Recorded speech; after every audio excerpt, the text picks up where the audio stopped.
Now, question number 1, I'm going to define what down payment assistance is, or what DPA is, because y'all know I love a good vocabulary word. So, it is designed to help homeowners cover a portion of the down payment. Now, this portion is typically between 3% and 20%.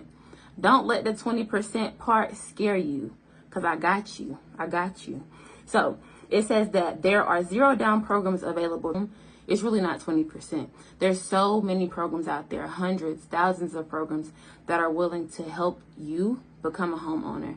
And obviously, you know, when you are applying for that loan and they come at you, like your lending officer comes at you and they like, we need such and such dollar amount, you want to ask those questions. Ask questions, ask questions, ask questions.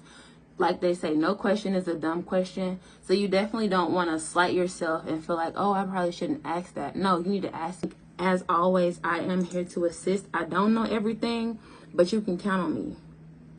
Like the 15th and the 30th. You can count on me. Baby, I'm coming. I got you.